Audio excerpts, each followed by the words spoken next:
buenas tardes, muy buenas noches o muy buenos días. Gracias por regresar a este canal de YouTube de la Licenciatura de Teatro de la Facultad Popular de Bellas Artes de nuestra Universidad Michoacana. Estamos en la sexta emisión del ciclo de charlas Investigar para crear, crear para conocer, la investigación teatral de los estudiantes y los y las egresadas de nuestra facultad. Nuevamente nos convoca este intento de dar difusión, espacio de reflexión a los proyectos que han encabezado los egresados, las egresadas, pero también los estudiantes en la rama de investigación en nuestra disciplina artística. En esta ocasión nos acompaña Hassam Díaz. Él es un escritor, dramaturgo, actor, director, productor, guionista, egresado de nuestra licenciatura de teatro y que además cursó el diplomado en el Centro de Creación Literaria Javier Villarrutia de la Coordinación Nacional de Literatura. Ha escrito un número muy importante de obras dramáticas, algunas de ellas publicadas bajo sellos editoriales importantes. Entre sus obras más representativas para jóvenes audiencias está la pieza Arrullos para Benjamín, Esta semana lloverán pájaros, adaptación sobre 3 cuentos de Daniel Krause, bajo la dirección de Martín Acosta. Esta obra ha sido estrenada. Las estrellas en el castillo, El Moco, teatro de terror para niños, Un día soñé a Curicaberry, Venado, producida por el Teatro Polivalente del Centro de las Artes de San Luis Potosí, En Marte los atardeceres son azules. Premio de la Asociación de Críticos y Periodistas de Teatro a la mejor obra para niños en el 2015 por la obra Laica en coautoría con Antonio Zúñiga. Ha sido becario de la Fundación para Letras Mexicanas en el área de dramaturgia en el año 2015-2016 y 2016-2017. Fue becario de FONCA de Jóvenes Creadores en el año 2017-2018. Bueno, Hassam es un dramaturgo, actor, director muy destacado, vinculado con la escena nacional en más de un sentido, un verdadero orgullo de egresado de nuestra licenciatura y le agradecemos que haya encontrado espacio para estar en este ciclo con nosotros platicando sobre su proceso de titulación. Él está desarrollando una tesis que es una sistematización de obra artística de la obra En Marte los atardeceres son azules, estrategias estructurales que determinan el tono de un texto dramático dirigido a jóvenes audiencias. Ese es el trabajo que va a presentar este día Hassam para nosotros y cabe destacar que este es un trabajo que ha sido ya presentado en la parte práctica y aprobado y próximamente, en semanas muy prontas, nos presentará el trabajo escrito, el documento, y con eso obtendrá su título de licenciado. Así que estamos frente a un proceso en tránsito, a punto de culminar, ¿verdad, Hassam? Bienvenido. Hola, muchas gracias, Gunari. Muchas gracias por la invitación y espero que aquel que nos pueda ver le sirva de algo como la experiencia, ¿no? Así como ya se han hecho los otros programas con los otros compañeros, compañeros y compañeras, también pueda servir de algo, ¿no? Como a nivel experiencia. Entonces, espero que sea funcional. Sin duda va a ser así. Te agradecemos a ti que hayas aceptado esta invitación. De verdad que nos interesa mucho conocer cómo has sido, cómo has llevado este proceso de investigación con tu amplísima experiencia en la escritura, además con una obra que ya ha sido montada, producida, donde se pueden corroborar, ¿no?, ciertas estrategias literarias en la escena, lo cual me parece muy interesante. Entonces, pues sin más preámbulo, yo te pido por favor que tomes la palabra y compartas tu experiencia. Muchas gracias. Pues les comparto de entrada cómo es el título de mi investigación. De un segundo, aquí lo tengo justo el apuntador para que no. Se llama En Marte los atardeceres son azules, estrategias estructurales que determinan el tono de un texto dramático dirigido a jóvenes audiencias. Esta sistematización la hice a propósito y con miras de hablar de un proceso dramatúrgico, ¿no? O sea, no hablo de la puesta en escena. Evidentemente, dado que ya fue montada la obra, pues hay una injerencia y hay una influencia a partir de que ya está montado y que además ha tenido ya como bien lo sabemos, una obra de teatro, pues uno de sus objetivos tendrá que ser que tenga vida, ¿no? Que no solamente sea una función, sino que permanezca y darle la oportunidad de que crezca, tanto a una cuestión laboral, una cuestión práctica laboral, pero también de que la obra artística crezca en sí y que evidentemente el fenómeno dramatúrgico cambia, ¿no? Desde lo que tú concibes como escritor en esta cuestión solitaria y luego cómo esto se va transformando, una, a través del ojo de los creativos, dos, a través del ojo de los actores, actrices, y después a través del público, ¿no? Y cómo a través del público se va transformando a diferentes niveles, en este caso específico, primero en un montaje en la Ciudad de México, en Carretera 45, que es un espacio muy pequeño, íntimo, y como en algún momento ahora, por cuestiones de pandemia, se tuvo que hacer una grabación y coquetear un poco con el lenguaje cinematográfico, porque grabamos justo con una directora de cine, entonces no hicimos una grabación así nada más ¿cómo se llama? Toma abierta, sino hubo coqueteo, ¿no? Tampoco puedo decir que se hizo la película, pues claro que no, pero sí estaba haciendo como ese roce.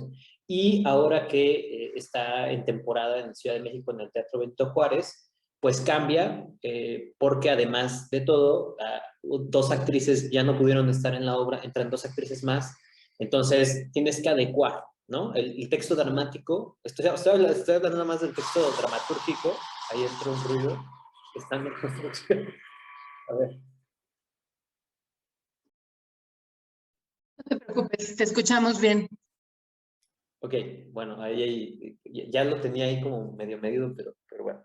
El punto es que el texto dramatúrgico, texto dramático cambia, ¿no? Porque son otras actrices, porque el espacio es otro y porque a lo que me he dado cuenta de que ha sido pues muy satisfactorio es que, por ejemplo, hace poco, antes de que nos viéramos de manera presencial para ensayar la obra, hicimos justo una relectura de la obra con los actores a través de vía Zoom y hubo discusión con los actores respecto a los referentes que teníamos al principio y cómo ahora habían cambiado, ¿no?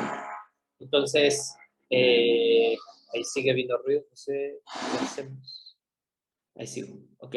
Bueno, el punto es justo, parece como que entra en timing, ¿no? Es como de comedia.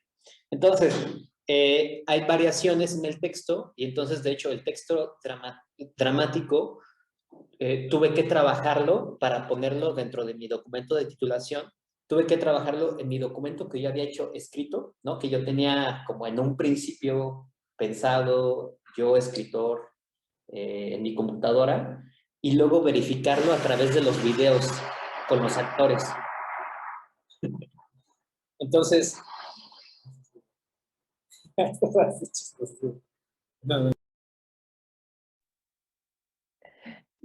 Sí se oyen los ruidos, pero no hay problema, o sea, te seguimos escuchando, como que sí se oyen como de fondo. Ok, Seguimos es que escuchando. yo A lo ti te escucho así escuchamos como, bien. aquí, Ah, perdón. ya. No, no, te escuchamos bien. Entonces, tuve que hacer una verificación para la cuestión académica y de términos prácticos para las funciones, ¿no? Como tener una última versión en la que yo modificaba ciertos textos. Y aún así, aunque yo hice la modificación, hay cierta apertura en ciertos momentos en los que, por ejemplo, yo casi no trabajo, en general, en mi trabajo de dramaturgia, no aludo mucho a las acotaciones. En la dramaturgia apuesto más al diálogo, ¿no? Cuando estás en un lenguaje audiovisual, es todo lo contrario. Apuestas hacia la imagen, ¿no? En teatro yo apuesto hacia el diálogo y que el texto sea una provocación. Entonces, en el texto hay muchas cosas que no están puestas, que hasta que ves la puesta en escena entiendes, ¿no? Creo que eso es algo, una constante que sucede en mi dramaturgia, ¿no? Que yo le dejo al director como, bueno, hazlo tú. Y en este caso específico, esta obra, la verdad es que no lo sé, igual después de unos años me callará la boca, pero no es un texto que piense dárselo a alguien, ¿no? Es como un texto que yo voy a tener, al menos por ahora, al menos por un tiempo. Entonces, ¿por qué sucede el asunto de tomar la decisión de la titulación? Yo creo que es importante es complicado, ¿no? Sobre todo cuando ya, digamos que ejerces, cuando ya no estás dentro de la escuela o estás como dentro del rubro de estudiantil, pues es diferente porque te tienes que, pues relacionarte y codearte con tu comunidad a nivel ya sea estatal, nacional o internacional, y por una cuestión de desarrollo artístico personal. En mi caso, sucedió que yo estudié la licenciatura del 2005 al 2009, pero yo ya tenía muy perfilado que me quería ir a Ciudad de México a hacer teatro, ¿no? En esta idea de la utopía teatral, ¿no? Yo estaba como muy ahí de el teatro en Ciudad de México, ¿no? Entonces, dado que tenía como ese perfil, yo prácticamente terminando la carrera me fui. Yo tenía un primer proceso de titulación que lo había hecho justo a través de una primer dirección que había hecho fuera de la escuela, de una obra que se llama Intimidad, que es del dramaturgo Hugo Iriart, y que casualmente sí conseguimos sus derechos de autor, y años después él vio una obra mía y le gustó mucho. Justo la de esta semana, Lloverán pájaros. Entonces, pero bueno, son casualidades de la vida. El punto es que en ese momento metí los primeros papeles de lo de la titulación, pero digamos que a nivel personal yo estaba en que yo me quiero ir, ¿no? Entonces ese primer proceso lo abandoné, ¿no? Ahí sí fue totalmente responsabilidad mía. La segunda ocasión lo había hecho con el otro proceso de esta otra obra que tengo que le ha ido muy bien, que es así como que a nivel montaje de lo que escribí y dirigí le fue muy bien, y que solté el texto y básicamente a quien le he soltado el texto le ha ido muy bien. O sea, pega donde sea, ¿no? En los festivales, en programas, le va muy bien. Tiene como esta idea de duende y, ¿cómo se llama? Torta bajo el brazo. O sea, de verdad, acaba de estar seleccionado ahora para la muestra nacional en Chihuahua, quedó y en diferentes estados. En fin, yo había metido en mi segundo intento, había metido un proceso de sistematización respecto a esa obra de Arrullos para Benjamín. En los dos intentos tenía que ver más bien con el asunto de la dirección, más que con el asunto de la dramaturgia. En fin, pasó el tiempo. En esas dos ocasiones es pues un poco en esta, como les menciono, siempre mi perfil tuvo que ver con el quehacer teatral, ¿no? Creo que no ha habido o no hubo un interés personal en el sentido de lo académico. Con esto no quiero decir que no me interese o que menosprecie el nivel de la investigación teatral, ¿no? Para nada. Simplemente que, pues, ha sido como un poco mi obsesión el quehacer, ¿no? Más que la investigación teatral. Entonces, hasta hace 3 años fue que otra vez, ¿no? Fue como, vamos a retomar. Creo que conforme pasa el tiempo, se vuelve más complicado, ¿no? Porque conforme la vida sucede, pues las prioridades van cambiando, las necesidades son otras, y entonces fue que ya tomo la decisión de realizar a través de en Marte, ¿no? Escribir esta obra para poder titularme, un poco como en varios planos. Ya uno lo mencioné, que es el asunto de la dramaturgia en sí. El otro tiene que ver con el asunto temático de la obra, que es una historia como muy personal, más no biodramático. Y la otra es, como mi perfil también en este quehacer escénico, digo, en general he hecho teatro para adultos, teatro de muchísimas áreas, teatro de calle, ¿no? He fungido desde edición de audio, escenografía, iluminación y a nivel profesional, ¿no? En proyectos grandes.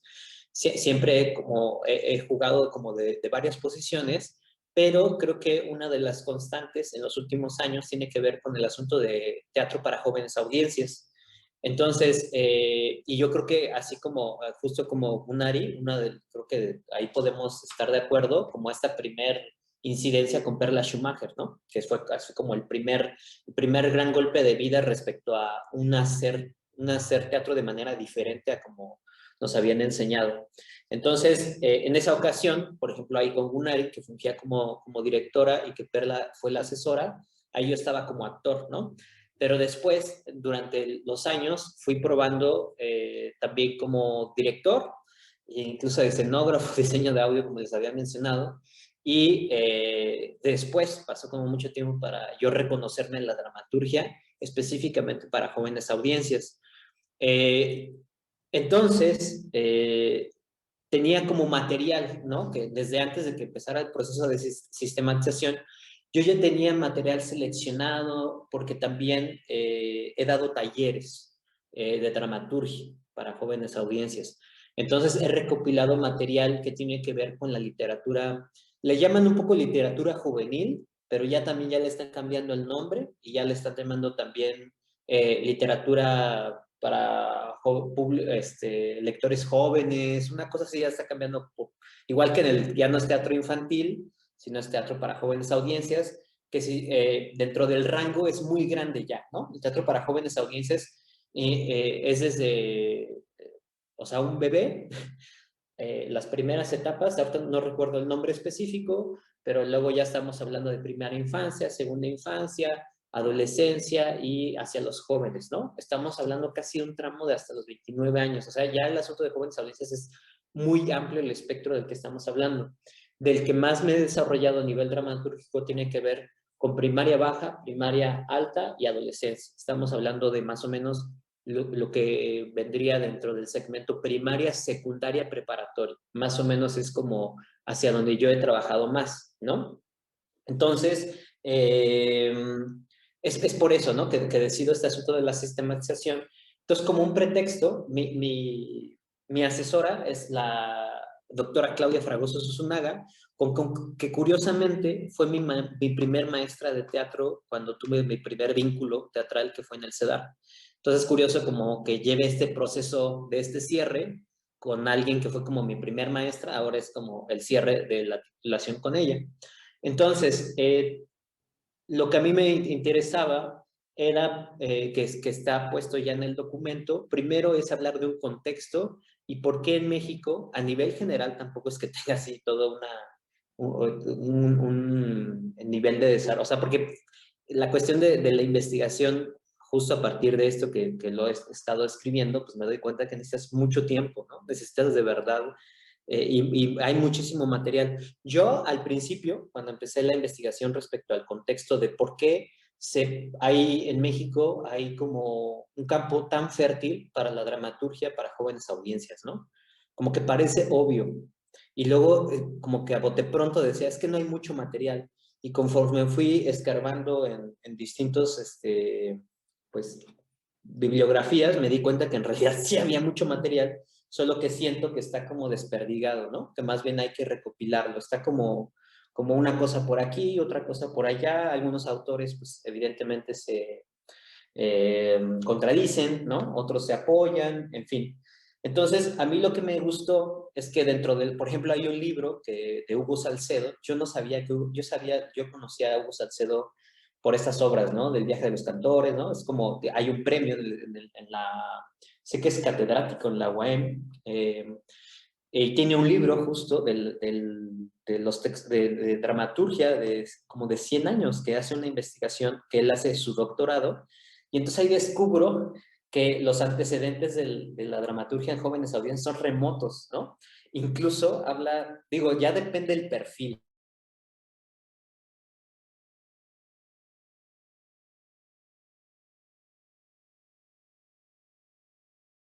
Él hace estudios desde la cuestión, desde la evangelización, ¿no? En temas específicos, ¿no? Este antecedente del ¿cómo se llama? De lo que se hace a final de año, ¿cómo se llama? Las pastorelas, ¿no? Incluso por ahí mete antecedentes, luego mete desde el siglo XIX, mete a Joaquín Lizarde, el que hizo el Periquillo Sarmiento, pone que hizo algunas dramaturgias dirigidas a jóvenes audiencias, también hay cosas que suceden a principios del siglo XX, pasando la Revolución, en la que se encuentran ediciones y lo menciona así la colección de obras de teatro para niños, nada más lo menciona así, ¿no? Hay como cosas que están ahí. Después vienen cosas, digo, también dentro de los antecedentes está el auge de la cultura, gracias a Lázaro Cárdenas, desde que es gobernador, que instaura estos que estos programas que después se hicieron, o bueno, que siguieron, por ejemplo, en el Teatro Campo, ¿no? Cuando era gobernador, creo que eran los lunes culturales, no sé qué, entonces se generaba para las familias, espectáculos para las familias, ¿no? Y pongo como un lugar que me parece súper importante que encontré dentro de esta investigación, es que está el Centro de Teatro Infantil. Entonces, el centro de Teatro Infantil, curiosamente, y eso también lo tengo en mi documento, es una casa en la Roma, en la Ciudad de México, que es donde hizo su campaña AMLO en estas últimas elecciones, donde daba los discursos y salía la prensa, que ahorita no me acuerdo no sé si con la pandemia, no sé qué sucedió con la casa, pero todavía Ebrard, de Relaciones Exteriores, llega a dar anuncios ahí, no sé bien ahorita de qué está, pero ese mismo lugar, ese mismo espacio, era el centro de teatro infantil. Ese centro de teatro infantil lo inaugura Héctor Azar. Entonces, del Limba se hace como Héctor Azar dice, necesitamos un lugar y un espacio para los niños y las niñas y que sea un centro especializado, ¿no?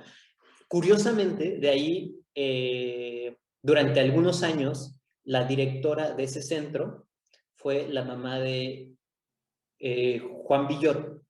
Iba a decir Luis Villoro, pero no, Luis Villoro es el papá. Juan Villoro hace sus pininos teatrales ahí. Él cuando habla de su biografía teatral, de por qué hace dramaturgia y todo esto, dice es que desde los 5 años yo tenía contacto con el mundo teatral.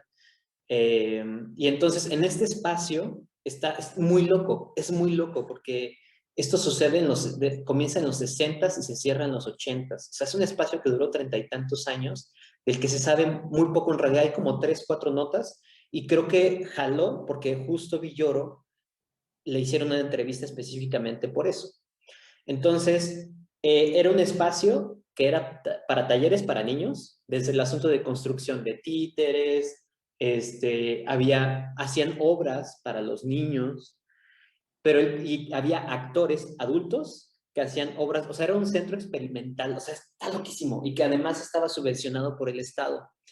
Está tan loco que no lo nombran así, pero hubo un tiempo en el que estuvo una dramaturga que es muy importante en esas épocas, pero que siento que ahora se perdió totalmente, que se llama Teresa Valenzuela.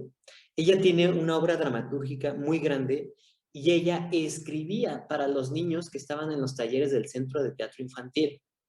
O sea, está loquísimo, o sea, pensar en los 70s, 80s, que había esa figura y que además, te comento, estaba subvencionada por el Estado, ¿no? O sea, no manches, o sea, ya quisiéramos ahorita un espacio que existió tantos años así. Y después hubo un decreto cuando llegó una nueva directora ahí de Limba, donde simplemente, y de hecho ese documento sí todavía existe, o sí está ahí documentado, una respuesta muy escueta en la que presenta que la casa, como era rentada, la pidió la dueña y ya no había recursos para generar otro centro infantil en otro espacio. Y ya, se terminó. Y Villoro, entonces, hace una pequeña relatoría de actores que salieron de ahí y de que ahora siguen siendo, o sea, ahorita no recuerdo los nombres de los actores, pero son actores ya grandes que están en cine, que siguen haciendo teatro, ¿no? Entonces me parece como un evento muy curioso. Ese lugar, en algún momento, creo que si llegara a hacer una maestría o algo así, creo que me gustaría trabajar específicamente sobre ese espacio, ¿no? Me parece que es un gran misterio, porque para que durara como 35 años, o sea, de verdad me parece increíble, ¿no? Y que haya tan poca información al respecto. Hay fotos, pero son muy pocas, ¿no? O sea, sería como para ir otra vez con Villoro y preguntarle qué más, si se sabe algo más, quién tiene más documentos. Y te digo, la figura, yo sé que ese concepto siempre es polémico porque hay unos que dicen que es una cosa y otro, y que si lees indice sobre el dramaturgista, ¿no? Cómo había una dramaturgista en esa compañía que escribía para los niños y las niñas y para los actores y actrices. O sea, hacía cosas específicas. Y dentro de estos antecedentes, esto me emociona mucho porque es como justo entender por qué ahorita, ¿no? Como que ahorita, ay, sí, está bien padre. Sí, pero es que llevamos muchísimos años trabajando, ¿no? En la dramaturgia para jóvenes audiencias. Otra cosa que me parece muy interesante son todos estos programas que venían de los institutos de salud, ya sea desde el IMSS o del ISSSTE. Sí, alguien me diría, alguien así totalmente más puritano, no sé si la palabra está bien dicha, pero mira, bueno, no, es que es eso educativo y no sé qué, ¿no? Pero había campañas que también están registradas en las que en comunidades indígenas o ahora llamadas pueblos originarios, eh, justo la relevancia, por ejemplo, de lavarse las manos, ¿no? Por el asunto del cólera. La cuestión de los dientes, la cuestión de las vacunas, ¿no? O sea, cómo el teatro ha sido un medio, pero en este mismo escrito de Hugo Salcedo habla de la importancia del títere, por ejemplo, ¿no? Y cómo es un mecanismo de comunicación directa con, te digo, comunidades indígenas en las que nunca han visto teatro y entonces aprenden ciertas, o sea, el objetivo es muy claro, tal vez adoctrinar y lo que quieras, pero que el teatro sea, que pueda tener que sea una herramienta para eso, me parece vital, ¿no? Y te digo, están desde el IMSS y el ISSSTE y el centro, que ahora ya también cambió su nombre, el centro indigenista, el centro, no recuerdo el nombre de la institución, ¿no? Pero a nivel federal existen estos programas y que trabajaban, digo, trabajaban para la comunidad, pero específicamente como que el punto focal eran los niños y las niñas. Hay un dato muy curioso que logré rescatar, que también logré rescatar. Dentro de esos datos curiosos que suceden en la vida, cuando estábamos, ahorita estoy en la ciudad de Jalapa, en la otra casa en la que radicaba, mi casera se llama Nidia Vincent y es una académica de la Facultad de Letras de la Veracruzana y ella es amante de la dramaturgia. Entonces conoció a Emilio Carballido, conoce de historia, o sea, ¿quién tiene una casera que es amante de la dramaturgia? Bueno, el punto es que ella me pasó material porque le dije lo que estaba investigando y de qué iba lo de mi sistematización, y me habló de cómo que Emilio Carballido justo lo contrataron en Veracruz durante muchos años, en los años 60, para escribir y después están publicados en Editorial Tramoya, que también es uno de los más importantes de documentación escénica. Por ejemplo, me dio una anécdota donde le contó Emilio Carballido, donde en comunidades aquí en Veracruz los papás no le ponían nombre a sus hijos. Me refiero a registrarlos, ¿no? O sea, legalmente ante este civil. Entonces, había muchas personas que eran como fantasmas, porque no estaban registrados legalmente. Tenían un nombre, pero no tenían manera de saber, tener certeza sobre la población, porque no había un registro de ellos legal. Entonces, Emilio Carballido hizo una obra para las familias que se llaman Los Niños Sin Nombre, que trata específicamente eso y fue hecho para comunidades veracruzanas, ¿no? Entonces me parece como muy interesante. Ese es como así como el gran antecedente, ¿no? Otro de los grandes antecedentes es los premios de dramaturgia, que ahorita un poco se están desvaneciendo y están pendiendo de un hilo, y este año no sé qué va a pasar, pero está justo el premio Perla Schumacher, que se llamó desde el 2017, creo, si mal no recuerdo, Perla Schumacher, pero es el premio de dramaturgia para niñas y niños y jóvenes, ¿no? Este premio ya lleva varios años, dentro de los primeros que ganaron está textos que ya son icónicos y parteaguas dentro de la dramaturgia, el de Hugo Iriart, ¿no? El de Adiós querido Cuco, Maribel Carrasco, ¿no? ¿Qué más está dentro de estos primeros textos?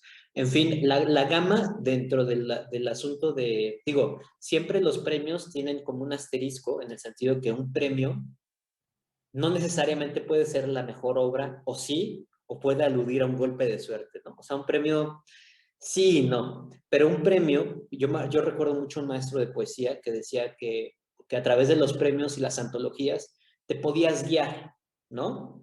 O sea, aunque esté este sesgo de sí y no, puede ser que sí, que en el momento quedó la obra y no estaba tan buena, pero te da una guía de un contexto histórico y al menos en este caso de la dramaturgia, ¿no?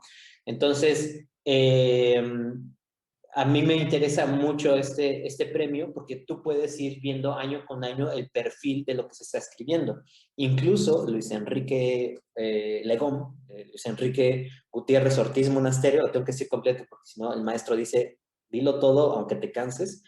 Y él ganó, ¿no? También el premio, que él pues está como inserto en otra tradición, ¿no? Él ganó con una obra que se llama Cosas Raras, Alejandro Ricaño, hace 2 emisiones creo que fue que ganó Luis Ayllón, fue el año pasado. Es decir, aquellos dramaturgos que se les puede poner dentro de una connotación que es dramaturgia para adultos, también se han vinculado, ¿no? O sea, ahorita justo mencioné a Emilio Carballido, que Emilio Carballido no necesariamente era el especialista, pero también se acercó mucho, ¿no? Porque hay mucho que hablar y hay mucho que decir. Y también ahorita en los contemporáneos, a mí me gusta mucho el ejemplo de Legón, porque es como alguien que es una figura que está, ¿no? Hasta en los títulos, ¿no? Odio a los putos mexicanos, y de repente hace esta obra que sucede para jóvenes audiencias. Entonces están los premios, y otra cosa primordial que sucede es el Programa Nacional de Teatro Escolar, que particularmente este año es un abismo, ¿no? O sea, igual que el premio Perla Schumacher, que ya debió haber salido, no se sabe nada, todo es así, ¿sabes? Por lo que te dicen unos, te dicen otros, y lo mismo para el programa de teatro escolar. Al menos institucionalmente se decía que iba a suceder, pero no ha pasado. Creo que un pretexto bueno ha sido la pandemia, porque el Programa Nacional de Teatro Escolar atiende de manera directa a primaria, secundaria y preparatoria, incluso universidades, ¿no? De manera masiva.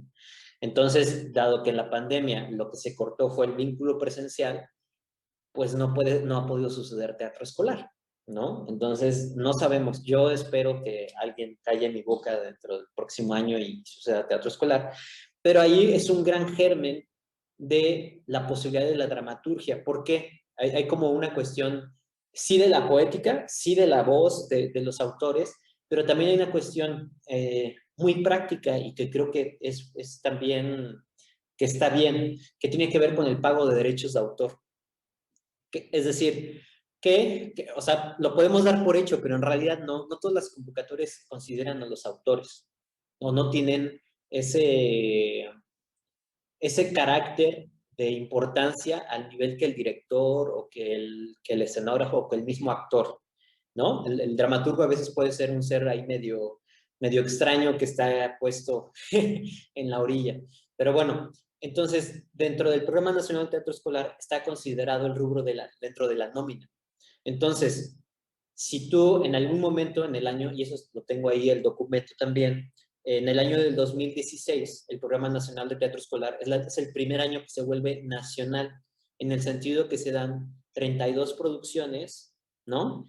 Para los 32 estados. El programa ya se llamaba Programa Nacional, no recuerdo cuándo, antes se llamaba Teatro Escolar, Teatro en las Escuelas, y después nace el nombre Programa Nacional Teatro Escolar, pero no estaba en todos los estados, porque dependía de la gestión que sucedía a nivel estatal con la federación, ¿no? Y solo fueron 2 años en los que fueron 32 producciones a nivel nacional. Entonces estamos hablando de 32 obras o 32 dramaturgos que presentaron sus textos, ¿no? Y que recibieron una remuneración y que variaban desde el asunto desde primaria o dirigido les digo, hacia adolescentes, jóvenes, hacia la universidad. Entonces, este panorama, pues, amplía, ¿no? El hecho de que tú como dramaturgo sabes que tu obra, para empezar, puede ser presentada. Es una ventana, un dramaturgo no es si su obra no se representa, sino es encarnada por el actor. Hay personas que hablan de este término de literatura dramática, ¿no? O literatura para la publicación, ¿no? Yo sé que existe ese rubro, e incluso en este asunto de los premios hay muchos dramaturgos que son premiados, pero no son representados. A mí me parece O sea, está chido, como en términos personales, tener premios. Yo quiero un premio de dramaturgia, pero el fin máximo, creo yo, o al menos para mí, sí es la puesta en escena, ¿no? Entonces, teatro escolar abre la posibilidad de que, no solo para mí, sino a nivel nacional, los dramaturgos digan, claro, yo quiero escribir para jóvenes audiencias, porque ahí hay un vínculo directo, y además esto también me parece fundamental, que sabes que tu obra, que está hablando con niños y niñas, le va a hablar a otros, le va a hablar de manera directa. O sea, ya no hay esta cosa de a ver si viene alguien que le cae la obra que se supone que yo estoy escribiendo, ¿no? Que ese es un gran problemática el asunto del público en el teatro en México, ¿no?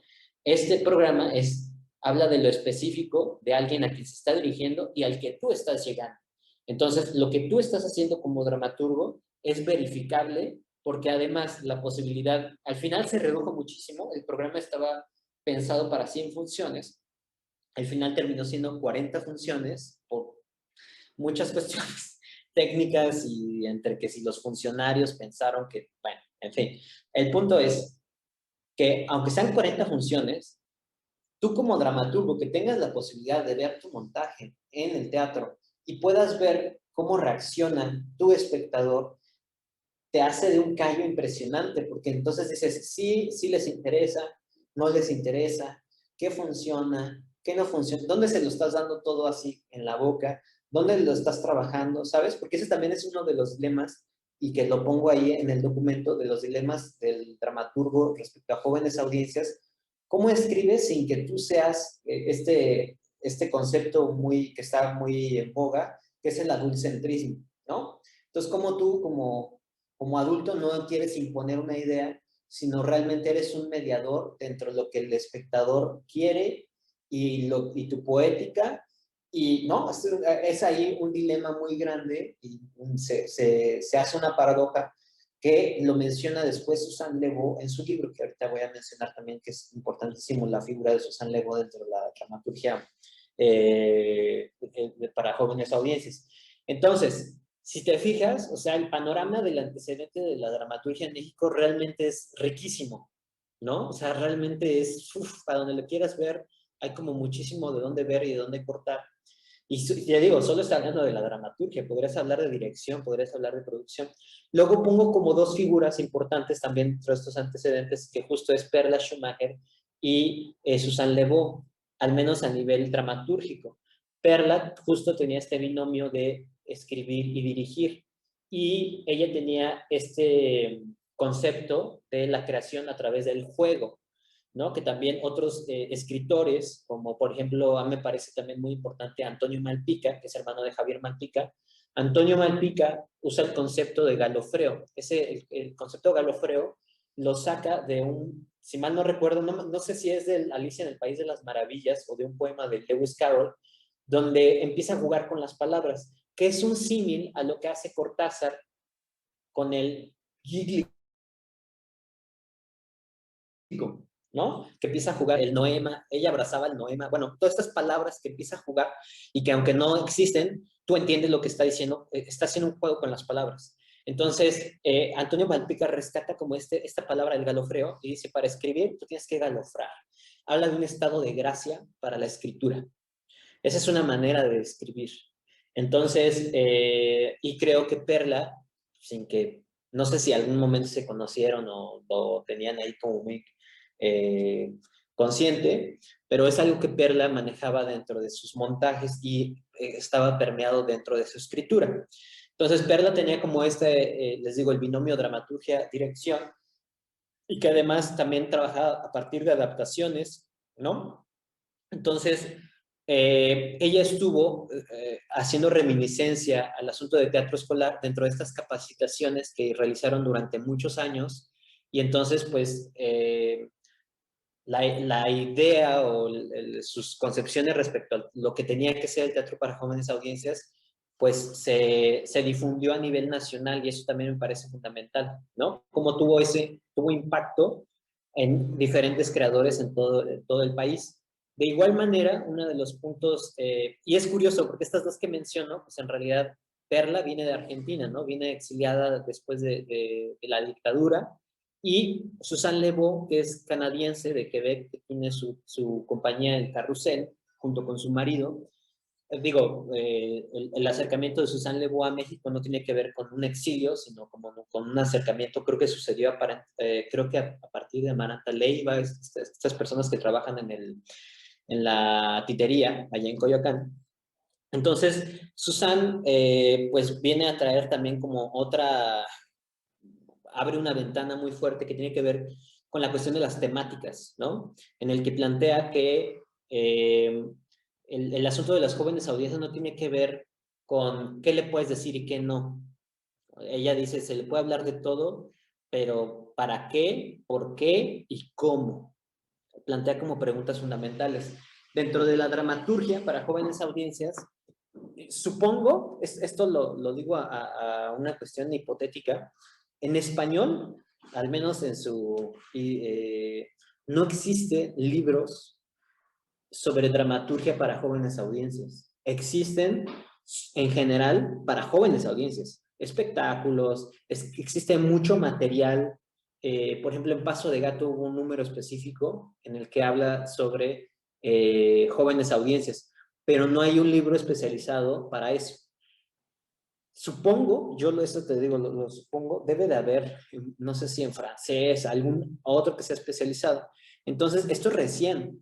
O sea, aunque tenemos antecedentes enormes y un gran bagaje en México respecto a la dramaturgia para jóvenes audiencias, en realidad no, el único libro que al menos yo he detectado, hay un libro de esta argentina, híjole, que escribió un texto con Jorge Dubati, Noa, Noa Sormandí, no sé si... Hay una dramaturga argentina que hace 2 años sacó como este texto, pero que hace más bien un análisis a través de ciertas obras en las que permea, en las que dilucida sobre qué elementos son los que hacen en la dramaturgia, o sea, a nivel textual, que sea para jóvenes audiencias, pero hace más una reminiscencia, como un listado, y a partir de ese listado de obras, como que saca ciertas ideas. Pero digamos que yo creo que hasta ahora como que el libro que tiene como esta tan especializada es justo el que sacó Susan Lebeau, y este libro lo publica con Paso de Gato, eh, porque hizo su doctorado, justo, ¿no? Entonces es como la transformación de lo que escribió en su investigación para el doctorado. Evidentemente habla de su experiencia a través de los montajes y cómo va aterrizando las ideas. Pero uno de los primeros conceptos que usa esto es esto, ¿no? Que se puede hablar de cualquier tema, la pregunta es el por qué y el cómo, ¿no? También trabaja mucho la idea del adultcentrismo y de cómo el dramaturgo para jóvenes audiencias entra en un dilema, o entra para decirlo de una manera más burda, en camisa de 11 varas, porque es yo, ¿por qué le tengo que decidir a alguien sobre qué es importante hablarle de un tema? O sea, ¿por qué? Y cómo yo, en mi poética, respetando mi voz narrativa, le doy sentido a eso que yo creo que es importante hablar, porque me lo mencionan ellos. Susan hace mucho esta cosa de quitar como esas barreras, ¿no? En esa cuestión vertical, adulto o niño, y lo maneja de una manera más horizontal. Entonces, ella plantea que eso es muy complicado porque, vuelvo a mencionar, Susan es canadiense, tiene apoyos institucionales, tiene como los medios, ¿no? Para realizar, es decir, ¿a qué me refiero específicamente? Que en su compañía hay toda una parafernalia y lo digo como algo bueno, no lo digo como algo malo, tiene los medios para que entonces ella pueda plantear ciertos temas, pueda trabajar con escuelas o grupos de niños, niñas, adolescentes o con quien ella cree que sea necesario trabajar, y entonces puede ir probando un texto, porque además tiene a su esposo que es el director, y entonces van peloteando todo el tiempo las ideas, ¿no? Esto en México es muy complicado, muy complicado. Yo lo he intentado hacer, pero muy difícil darle un seguimiento, ¿no? A nivel institucional, a nivel práctico de la producción, es muy complicado. Ella siempre pone que dentro de los procesos, vistos desde alguien canadiense, es el dramaturgo tiene que estar a la par de a quién se va a dirigir. Es decir, en un dado caso, si es un niño o una niña, desde el principio, desde el génesis del proyecto, tiene que estar vinculado a hacer pruebas, hasta la puesta en escena y después durante la temporada ver de qué manera si funciona o no la obra, ¿no? Que eso es vital, es cierto, es muy cierto. Voy a decir un ejemplo que me voy a salir, pero un ejemplo muy chabacano. Es como punto y aparte de capítulo, ¿no? Esto ya es aquí. Todo lo que les menciono es, sobre eso va mi documento, esto es punto y aparte. Pero el otro día estaba viendo esta cosa de Friends, de la serie de Friends, ya la sabemos, y algo que me pareció muy interesante, yo sé que no es, ni siquiera es teatro, estoy hablando de una serie, ¿no? Gringa, lo que quieran. Pero hay un punto muy vital que siento que nosotros pasamos desapercibidos como, sobre todo como dramaturgos, y es que los escritores hacían como esta especie de, ensayaban un episodio y luego lo grababan con público. Entonces, la productora dice algo así que se me hace vital, que dice, escuchábamos al público y veíamos qué les gustaba, qué no, qué funcionaba. Entonces, tenían un rigor en las escenas en las que decían, este chiste sí funcionó. Y entonces le preguntaban al público si les pareció gracioso o no, o qué mecanismo creen que funcionaría. Y entonces funcionaba súper bien. Digo, hay gente que puede criticar esa serie, pero la serie funcionaba muy bien porque había una dialéctica constante. Entonces, eso permitió que esa serie funcionara, pero súper bien. Y ese vínculo, les digo, yo sé que estamos hablando de contextos muy diferentes, pero creo que ese vínculo nos falta muchísimo trabajarlo en México, ¿no? Yo lo que, por ejemplo, en el caso del Marte, de manera específica, lo que sí hice fue que durante ensayos sí hubo contacto con algunos niños y niñas, y después en el preestreno llevamos a una casa hogar a niños para que vieran la obra de manera gratuita y que nos dieran sus opiniones. Esto me parece una experiencia fundamental porque lo que sucede es que esta casa hogar estaba dirigida por monjas, ¿no? O sea, era católico, por mujeres. Entonces, la obra que no he mencionado, de hecho, ahorita no he mencionado como todo el contexto y luego ya me voy a la obra, pero me parece importante. El punto es que la obra pues no es una obra feliz, jijiji, jajaja, ¿no? De hecho tiene un final un poco agridulce. Entonces, al término de la función, estábamos en este espacio pequeño que les digo que es carretera 45, se hace el oscuro y la monja, la encargada, la madre superiora, no recuerdo el nombre de su cargo, baja inmediatamente, cuando son los agradecimientos, baja, se pone en el escenario y lo primero que dice es, a ver muchachos, esto que acaban de ver no es su vida, esto que acaba de suceder es una ficción, eso no los repercute a ustedes y cuando estemos ya en la casa, lo discutimos con los especialistas. Y yo así de, ¿no? Me quedé así de, ¿y ahora qué hago? ¿No? Entonces le intervine un poco y les dije, bueno, estamos agradecidos porque hayan venido, porque está en la disposición para que vengan a ver teatro, pero a nosotros nos interesa también saber qué opinan al respecto. Entonces los niños estaban como ahí con una cuestión contradictoria porque la madre superior los acababa como de, ¿no? Como de separar, ¿no? Les cortó hizo el rompimiento brechtiano y dijo, esto no tiene que ver con ustedes. Entonces, los niños, como que no, siento que eso no ayudó para que hubiera un diálogo, y entonces los niños simplemente se quedaron como de, pues está padre, ¿no? Está padre, y ya, ¿no? No hubo más.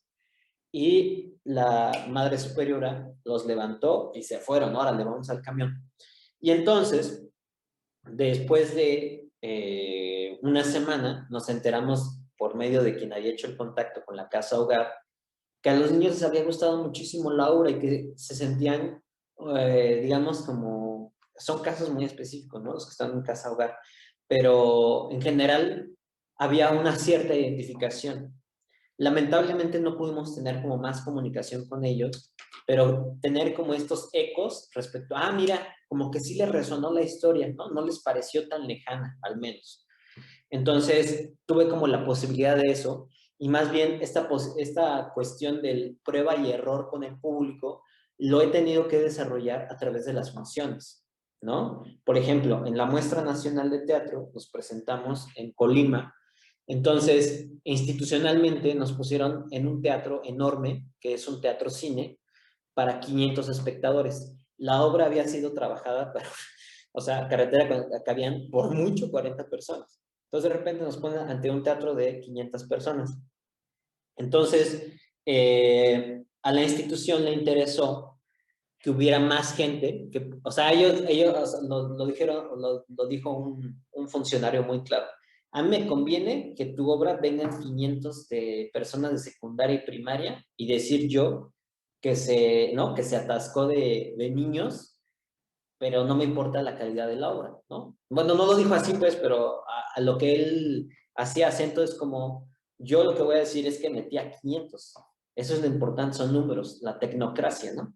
Entonces, cuando sucede que la obra se presenta ante esta inmensidad, pues no funciona, ¿no? O sea, es como un texto está pensado para, también se piensa para un cierto número de espectadores y también está pensado para funcionar de cierta manera. Por ejemplo, en el caso ahora que estamos en el Teatro Benito Juárez, es un teatro de mediano formato, un aproximado, no más de 300 espectadores. Ahora con la pandemia y con el semáforo se abrió al 75%, ¿no? Estaba primero en 50, luego se movió semáforo, se cambió a 75. Pero particularmente en este teatro tiene la posibilidad de que, aunque no es grande, es mediano, ¿no? Es mediano.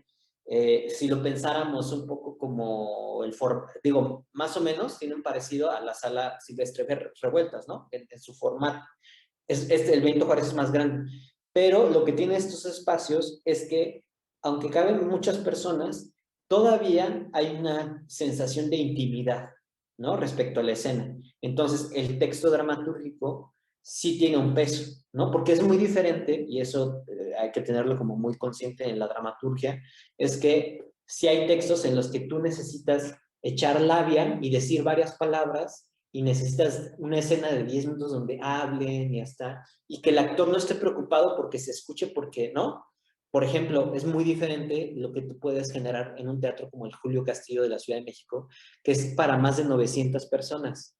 O sea, ahí sí necesitas que el actor, ¿no? O sea, es muy complicado que un texto dramático digo, yo sé que ha habido espectáculos como de la calle y estas cosas, parafernalias, pero al menos ahora, en los métodos, en las cuestiones de producción, ya es muy complicado hablar de producciones tan grandes, y entonces el texto dramático ya no te funciona ahí. Es muy curioso, a mí me parece eso también podría dar un asunto de investigación respecto a que sí incide hacia dónde, con quién vas a trabajar y la producción en la que vas a estar. Creo que es muy diferente lo que escribes, ¿no? Ahorita mencionabas en el currículum el espectáculo de Laika. El de Laika fue escrito para el Julio Castillo. Un espectáculo así siento que no funcionaría para un espacio reducido, porque la idea justo tenía que ver más con una parafernalia de una escena muchísimo más grande. En el caso del Marte, sí, desde que yo escribí el texto, siempre fue pensado para un espacio súper íntimo. Entonces, en este Teatro de Benito Juárez funciona súper bien. Y entonces, como director, yo le puedo dar la libertad al actor como de, claro, no hay problema, tú puedes seguir sintiendo esta cuestión íntima y el texto sigue teniendo prioridad, ¿no? No está en, ay, Rita, ya haz como que la energía para allá, ¿no? Entonces ya hay como una traducción muy rara ahí. O sea, me da como esas posibilidades. Bueno, entonces ya mencioné como el asunto de los antecedentes, a Susan Lebeau, ¿no? Que les digo que tiene como esta cosa como muy clara, como muy definida, pero en Susan yo sí tengo mis asteriscos respecto a cosas en las que están vistas desde allá y que como en mi experiencia es muy complicada llevarlas a cabo, ¿no? Puedes guiarte o ceñirte por ahí. Hay otro elemento muy importante dentro de esta cosa que te digo de la camisa de 11 varas del dramaturgo, que tiene que ver con la empatía, ¿no? Cómo el dramaturgo, en general, el dramaturgo tiene que ser un ser empático, porque aunque tú estés hablando en general de un personaje malvado, malo, asesino, homicida, lo que quieras, tienes que generar una empatía con tus personajes. Si no puedes, si los prejuicias, que eso también a nivel actoral es importante, pues no ves más allá, ¿no? No hay carne. Si tú dices, esto está mal, este personaje está mal, es malo, ya no hay más, ¿no? Pero un poco sucede, y creo que es más complejo en el asunto de teatro para jóvenes audiencias, porque es generar la empatía sin que yo intente buscarle adoctrinar al personaje en la que esto es bueno y esto es malo, sino entenderlo desde la complejidad del asunto. Entonces, ya entrando en materia en el asunto del Marte, la historia o la anécdota se construye a partir del personaje protagónico que se llama Carol. Entonces, este personaje eh, es la visión, o traté de trabajar desde la visión de una niña de 8 años, cómo mira que tiene un mundo hasta cierto punto que ha sido transgredido porque sus papás están divorciados y hay un asunto como de violencia, no tan explícita, pero hay un asunto que están como violentadas, ¿no? Pero les digo, o sea, entendamos la violencia más allá de, golpes, ¿no? Tiene que ver con el asunto de transgredir a las personas, ¿no? Entonces, dentro de este contexto, y este personaje tiene a su hermana, que se llama Nika, y tiene el otro personaje que se llama María, que es su mamá. Entonces está como este vínculo de esta familia, y es la llegada de alguien más, que es el personaje de Bastian, que es el novio de mamá. Entonces la construcción, o en el arco dramático de los personajes es, hay un personaje de una niña, en el que tiene el encuentro con alguien más y la pregunta sobre por qué mamá tiene un novio, por qué y cómo se empieza a vincular con esta otra persona y cómo se entiende que la familia, el concepto de familia, pues también ha trascendido en el hecho de que la familia solo la veíamos de una manera también igual como muy vertical de papá, mamá, hijo, hija, ¿no? Era como muy así. Y ahora el concepto de familia se ha abierto muchísimo y se entiende como un ente orgánico, ¿no? Incluso estas personas, incluso hay esta definición de la familia hasta con los amigos, ¿no? O sea, ¿quién es tu familia? Tú puedes decidir quién es tu familia. Entonces, dentro de la historia sucede este encuentro de dos mundos y cómo se amalgaman y cómo se genera una sinergia entre ellos, una relación entrañable, y cómo el novio de mamá junto con el personaje de María se tienen que separar y entonces Bastian se tiene que ir.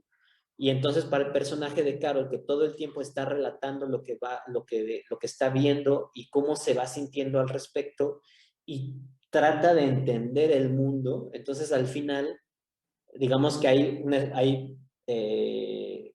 en la ruptura hay una suerte de resentimiento respecto a Bastian, respecto a su mamá, de ¿por qué me trajiste esto, no? O sea, ¿por qué me hace sentir mal? Entonces creo que el asunto sucede, o el gran giro, sucede en que Bastian, o entre los dos, deciden que la mejor manera de estar juntos es que puede ser a través de la amistad, no necesariamente de la familia.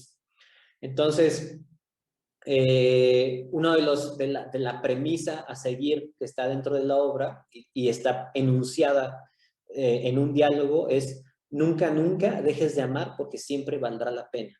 Entonces, una cuestión temática es, bueno, la realidad sí es cruel, es dolorosa, pero también vale la pena amar, ¿no? O sea, es parte de la vida, el dolor es parte de la vida y las rupturas del corazón no necesariamente aluden a las rupturas de las parejas sentimentales sexoafectivas, ¿no? Sino también a través de la amistad. Es decir, el amor el amor es como un concepto muy amplio, ¿no? No solamente les digo desde eso, sino desde estos vínculos que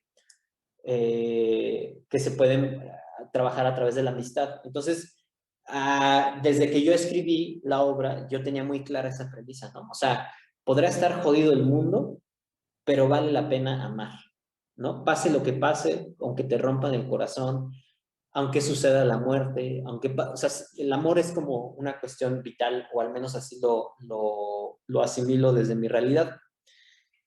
Entonces, es un poco lo que sucede, ¿no? En la anécdota de la obra.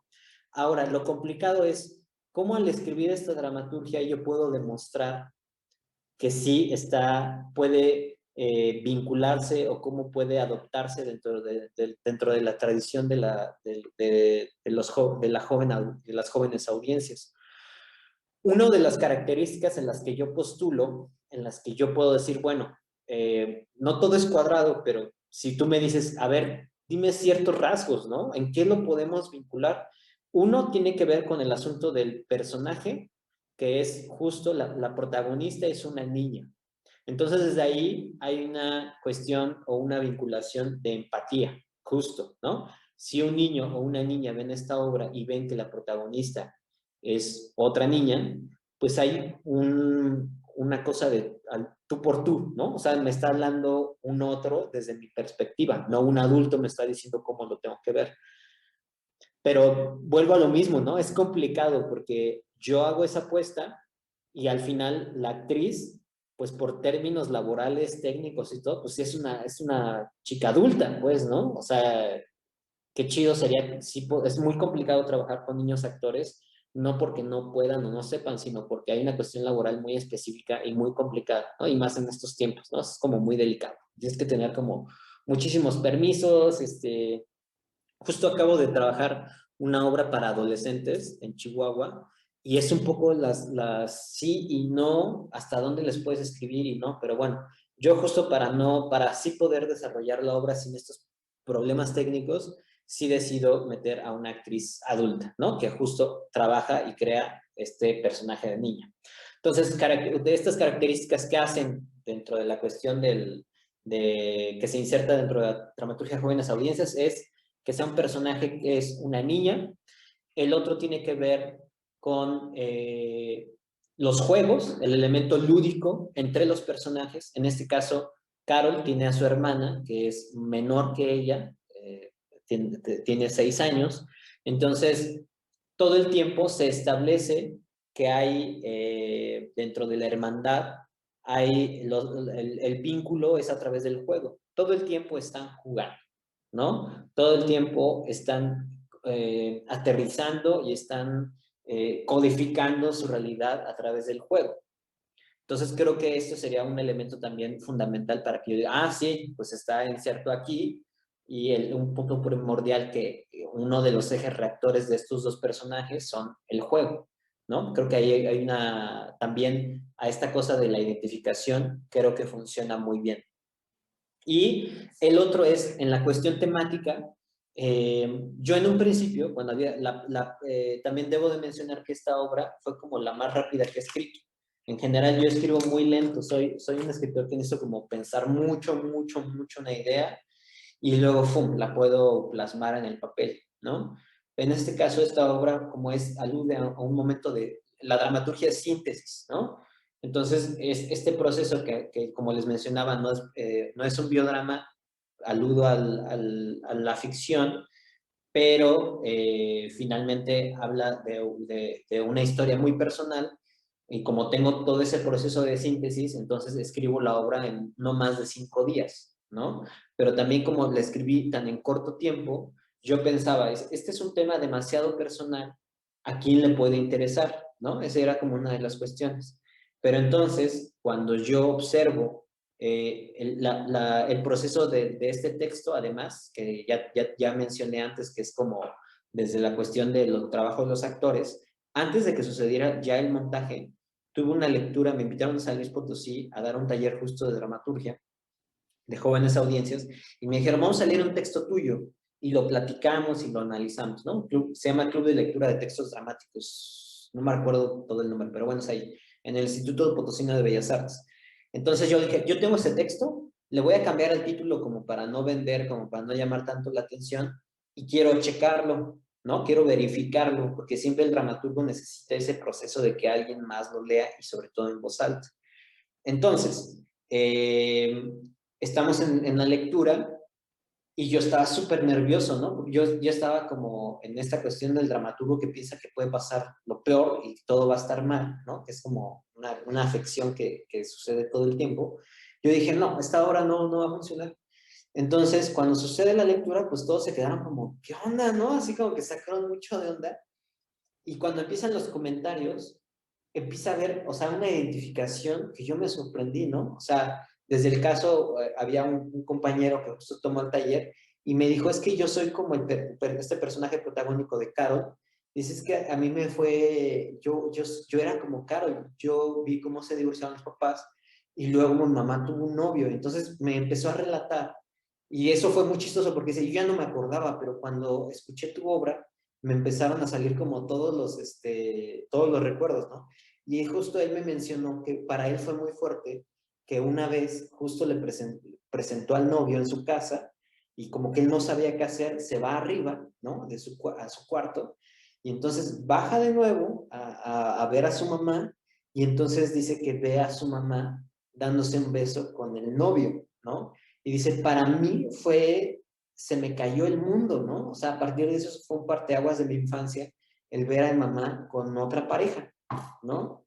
Y así empezaron a salir, otro compañero empezó a decir, yo tuve una relación muy parecida a la que tuvo Bastian, estuve durante 10 años con una pareja que tenía una hija, un hijo, y el hijo fue como mi hija, este, o sea, empezaron a salir como muchísimas historias, ¿no? Y cuando yo veo que hay un reflejo fehaciente de lo sucedido y que entonces empiezo a ver a mi alrededor que hay muchas historias así, que hay muchos niños que, como sus papás están divorciados, pues finalmente tienen sus parejas, ¿no? Y esas parejas, pues les afectan, ¿no? Para bien, para mal, para lo que quieras, pero tienen, o sea, hay una, ¿cómo se llama? Pues esta convivencia tiene un impacto sobre el niño y la niña. Entonces, pero justo no se habla de los niños y las niñas que tienen eso, ¿no? Porque parece que no es un problema tan grande. Sin embargo, sí es un fenómeno que sucede en México y que es cada vez más común, ¿no? Y que también cuestiona el concepto de la familia. Entonces, en esta cuestión temática es donde yo veo otra característica, que yo puedo decir, ah, mira, sí se puede insertar dentro del asunto de la dramaturgia para jóvenes audiencias. Creo que esos son como de los elementos más importantes. Otro elemento más que también es esta característica me la compartió en algún momento Antonio Zúñiga, que ahorita es funcionario, pero también es dramaturgo. Él me decía que él veía una constante en la dramaturgia para jóvenes audiencias que es lo episódico, es decir, que a nivel narrativo, trabajar sobre todo con niños y niñas, funcionaba darle esta sensación de lo episódico y cambio, ¿no? Que no fuera como la historia tan lineal, sino a partir del episódico. Y esta obra tiene justo como estos momentos episódicos y creo que es una herramienta que puede ayudar a que la fábula de la historia pueda trascender con el público, ¿no?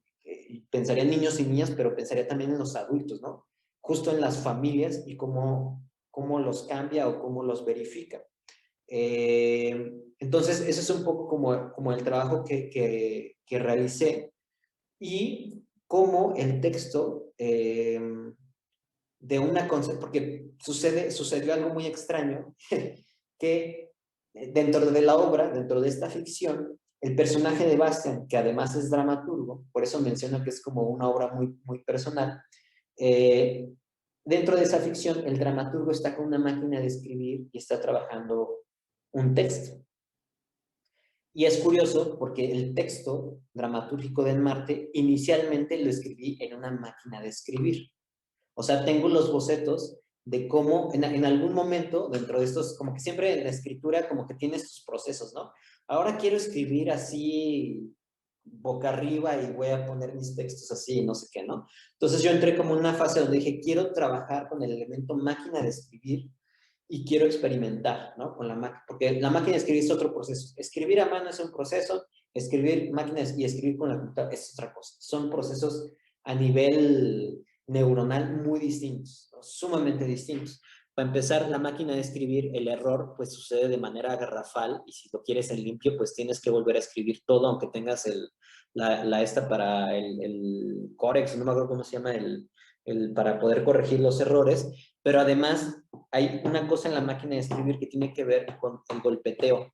Entonces, el pensar la palabra en este ritmo es muy diferente y eso te modifica tu escritura totalmente.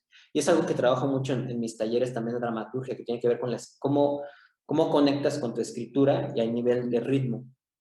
Entonces, la obra la escribo en esta máquina de escribir y en la historia sucede así.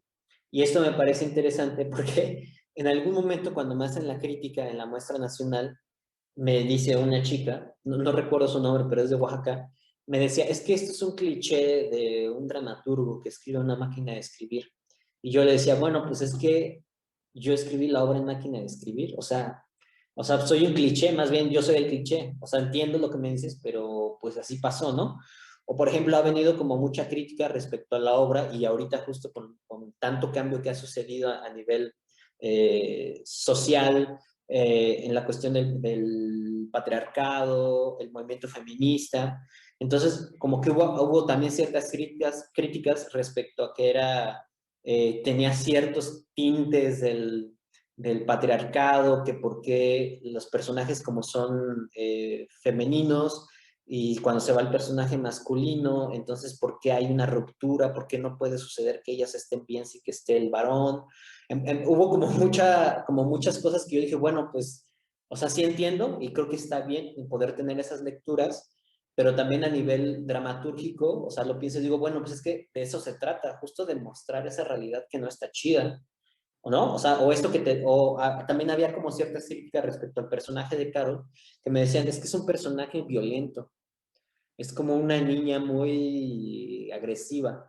Y digo, es que de eso se trata, de ver cómo, sin que sea obvio, cómo el personaje ha sido transgredido por el papá y la relación de ruptura de sus papás y cómo él va entendiendo el mundo y cómo va cambiando, ¿no? O sea, porque si escribo de una manera políticamente correcta, pues no tendría sentido escribir al menos dramaturgia, no sería interesante. O sea, tendríamos que extraer esos fragmentos de realidad y mostrar eso que no está tan chido. O sea, justo de eso se trata, ¿no? Porque si voy a poner todo mejor le escribo un manual sobre cómo sí tiene que ser una familia o cómo sí tiene que ser una niña o un niño. Y hay otro punto también en la obra, dentro de las características de jóvenes audiencias y dentro del proceso de la empatía, es la ruptura de lo que nosotros llamamos como esta idealización de la infancia, ¿no? Y cómo tendría que ser un niño o una niña. Y yo creo que para empezar, o sea, y eso también lo he trabajado mucho en los talleres que doy con niños y niñas, es que hay como esta cosa de la infancia en México. Y es que no solo hay una infancia en México, hay muchísimas infancias en México. La diversidad en México es una de sus grandes riquezas, ¿no? A nivel ecosistemas, a nivel personas, a nivel realidades. Entonces los niños y las niñas también suceden en diferentes... La infancia que tú viviste es muy diferente a mi infancia y estamos hablando más o menos de ahí de una cuestión generacional y que ya nada tiene que ver con la infancia que se vive ahora y que no es la misma que la puede vivir un niño o una niña que vive en la Roma, en Ciudad de México, a alguien que vive acá en Jalapa, ¿no? Y que vive en una colonia más popular tal vez o una comunidad de pueblos originarios. Entonces, esa ruptura que sucede en Marte, que ahí es donde ahorita recordé a través de estas críticas que me hacían, dije, pues claro, es que el personaje, ¿por qué tiene, o sea, una niña no tiene que ser una santa, ¿sabes? O sea, no, o sea, que sea niña no significa que no haga nada malo, o que no haya, perdón por la palabra, que la cague, ¿no? Que haga cosas que no funcionan. Claro, tiene que ver con y creo que eso funciona en la cuestión de la empatía con el niño o la niña y decir, claro, yo también hago desmadre, claro, yo también hago berrinches, claro, yo también, ¿no? O sea, porque si se vuelve el niño santa que es intocable y es perfección, no es interesante y no funciona, ¿no? Con las jóvenes audiencias. Creo que dentro de estos elementos es donde yo puedo adentrar. No sé si ya me expandí, ¿verdad? ¿Qué más? No sé. Un poquito, pero está muy interesante, digamos, como todo este panorama, ¿no? Que resume sobre lo que constituye o lo que está integrando tu tesis, ¿no? Donde vemos, pues toda la parte como documental, ¿no? De situar esta práctica de la dramaturgia para jóvenes audiencias, y luego vemos también una experiencia práctica muy concreta, ¿no? A mí eso me parece muy interesante. Sí, te voy a cortar un poquito el rollo, pero no Sí, es para claro. interrumpirte, sino para No, claro, como claro. enfocar un poco la charla a algunos Eh, temas que yo noto y que me parecen importantes como enfatizar en el tema de la investigación, ¿no?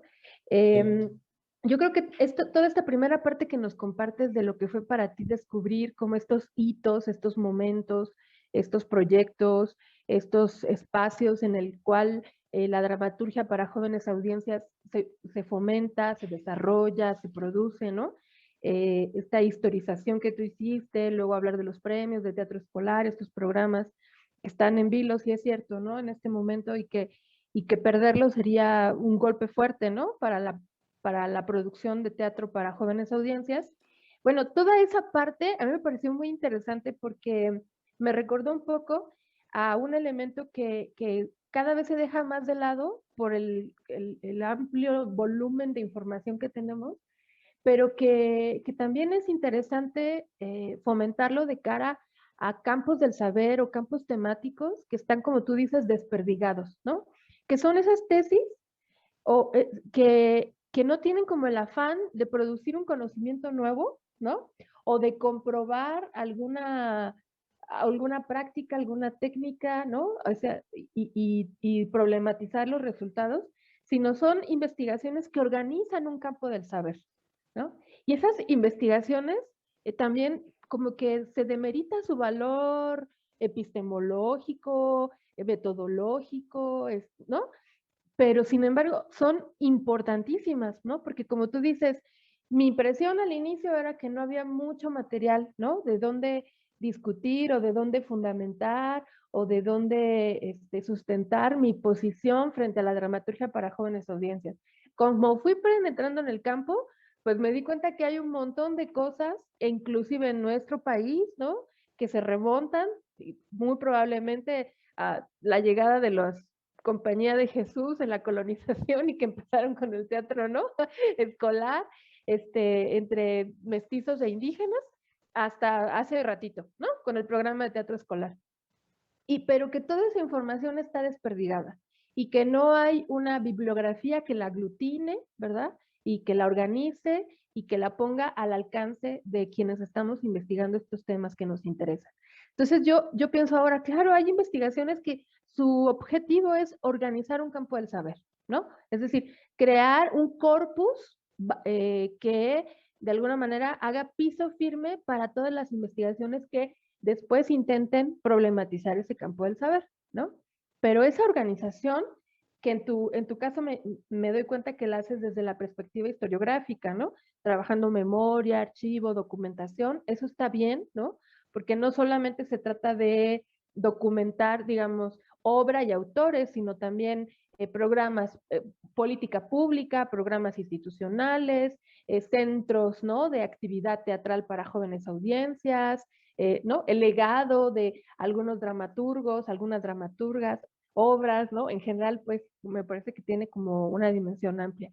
Entonces yo pensaría, si una tesis, si algún estudiante o algún interesado en la investigación presenta alguna tesis de esas características, me parece que es suficiente, ¿no? Sobre todo para estos ámbitos tan nuevos, eh, que apenas se están articulando como un área, como una subdisciplina, bueno, no una subdisciplina, sino como una área, una disciplina específica dentro del enorme espectro que es la práctica teatral, ¿no? Eso me pareció muy interesante. Por otro lado, ¿no? Pues tu discusión como de tu objeto, digamos, que estás tomando, pues es la dramaturgia, ¿no? Y la discusión de la dramaturgia es algo que está construido o está hecho para cambiar, ¿no?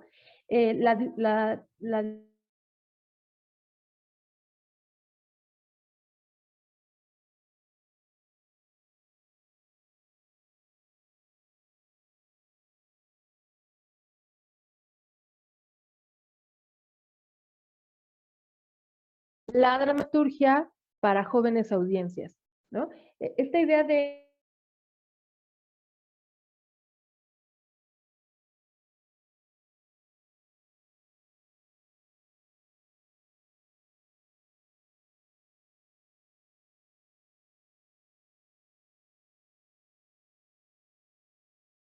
las características o digamos las estrategias de la dramaturgia para jóvenes audiencias desde tu perspectiva práctica, pero también desde tu investigación, ¿no? Eso, digamos, todos esos elementos, pues ya arrojan como resultado un conocimiento práctico pasado por el análisis, ¿no?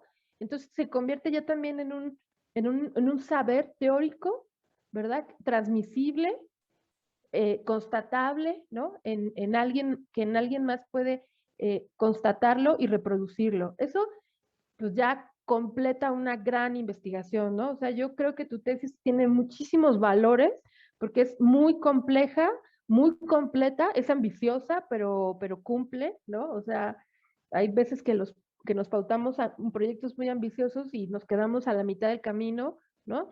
Aquí yo creo que estás cumpliendo una trayectoria muy ambiciosa y que tiene muchos aportes para la comunidad de nuestra facultad, pero en general para la comunidad interesada en el teatro para jóvenes audiencias, desde la dramaturgia, desde la práctica, desde la gestión, ¿no?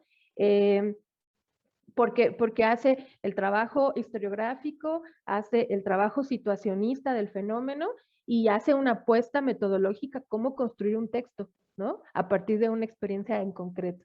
Entonces, yo la verdad te felicito, es enorme tu trabajo, pero es muy, muy sólido y eso me parece que va a ser una gran aportación.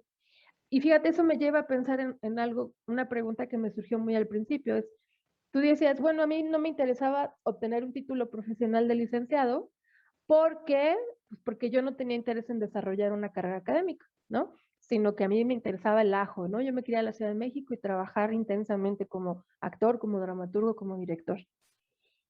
Cambia la vida, cambian las prioridades y ahora sí me planteo hacer una tesis y yo te vuelvo a plantear, ¿de verdad no te sirvió hacer todo este trabajo para tu práctica artística? ¿No? Independientemente si te sitúas en una carrera académica o no. Totalmente, ¿Cómo repercute esta totalmente. investigación en tu práctica artística, no? Bueno, yo hago esas observaciones, no sé si quieras añadir algo. No, sí, o sea, es vital. O sea, o sea, lo acabas de mencionar, la contradicción, ¿no? No me gusta, pero lo necesito y me nutre. Y creo que pues tiene que ver con la conciencia de las cosas y cómo vas. Yo me acuerdo mucho en un taller con Gerardo Trejoluna. Él hablaba del actor y los momentos del actor, ¿no? O sea, hablaba como tu primera etapa, tenía un nombre cada uno, ¿no? Pero como que la primera etapa era como, eres bien inconsciente y te fascina subirte a la escena, pero no sabes ni qué estás haciendo, ¿sabes? O sea, es la pura fascinación de, no están bien. Y hablaba de cómo el creador va cambiando, ¿no? Que de hecho Trejoluna justo, si te fijas, tiene ese proceso. O sea, como que entró en un vórtice como de éxitos y ahora hace muy pocos proyectos, pero que tienen que ver con todo una, ¿no? Y yo creo que igual sucede para los dramaturgos y directores. Y en este caso es, por ejemplo, en mi caso de que empecé a dar talleres para niños, ¿no? Y niñas, que es como tener conciencia sobre que tienes una repercusión en ellos de manera directa cuando trabajas con ellos y cómo el teatro puede modificar con ellos la realidad. El asunto de los talleres, o sea, es como yo brindo herramientas que sí que sean prácticas, no desde las nubes de, les voy a enseñar la dramaturgia, y sobre todo la dramaturgia para jóvenes audiencias. Yo necesito justo documentarme, ¿no? Para comprobar que no soy yo el original que les estoy diciendo, no, esto tiene todo un contexto bien cañón.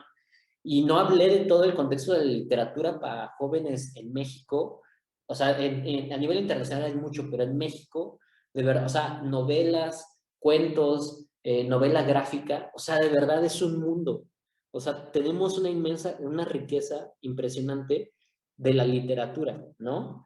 Y ya no vayamos así la internacional, o sea, desde no sé, desde Salgari, nos vamos por los hermanos Grimm, Michael Ende, o sea, hay como, ¿no? Hay como una serie, y les digo, los mexicanos somos de los más chidos, o sea, de verdad hay mucha literatura, hemos ganado muchísimos premios, y también en la poesía para niños, hay mucho material. Entonces, a partir de esto es que yo tengo que hacer esa conciencia de yo cómo lo entiendo y cómo puedo compartírselo a alguien más, ¿no? En una cuestión pedagógica y que le funcione. Y también entender, yo sé que esto también es muy polémico lo que podría decir, y eso tiene que ver mucho cuando también me he acercado al guión cinematográfico, y es que en guión, depende con quién, ¿no? Pero en general, en el guión las personas son más prácticas, ¿no? Mucho más, vámonos ya, ¿no? Así. Y entonces en guión yo tuve una maestra de producción y entonces decía, a ver, es que el guión es un producto, ¿no? Ahorita el maestro Luis de Tavira así entraría con un rayo, ¿no? Porque hay frases donde dice, el teatro no es un producto comercial, ¿no? Pero finalmente estás trabajando para un público y aquí más muy específico. Entonces, tienes que saber de qué trata lo que estás escribiendo. O sea, sí tienes que saber el mercado, qué es lo que les interesa a ellos. O sea, sería ser como Edipo Rey, ¿no? Que es el más sabio de los hombres, pero es el más arrogante. Y por eso se saca los ojos, por su vicio, su terrible vicio de arrogancia. Entonces creo que como creadores, o yo al menos como creador, tendría que pensar en que los niños y las niñas están ahorita consumidos por los aparatos digitales y que su mecanismo, su pensamiento está cambiando muchísimo al que nosotros tuvimos acceso, ¿no? O sea, nosotros tuvimos el acceso a internet ya mucho más, el celular. O sea, yo tuve acceso hasta la universidad con el celular. Y entonces, ¿qué sucede con el proceso neurológico de un niño que ya tiene un iPad? Es otro proceso. Entonces, es importante saber que a quien yo le estoy escribiendo está viviendo en otra realidad que ya no estoy viviendo, no lo que yo pienso que debería de ser el niño, sino sobre esa realidad y que es muy fuerte, ¿no? Darte cuenta de ese tipo de cosas. O el acceso a la información, ¿no? O esta cosa que dicen, no, es que ahora los niños de cristal y no sé qué. Sí y no, porque hay otra conciencia respecto a la realidad totalmente. Entonces, todas esas cosas que generan varios debates, yo tengo que estar como súper al tiro, ¿no? Con esa información y entonces justo esos procesos de investigación o este proceso específico de investigación me ha ayudado a aterrizar muchísimas cosas que me ayudan a mi quehacer escénico, ¿no?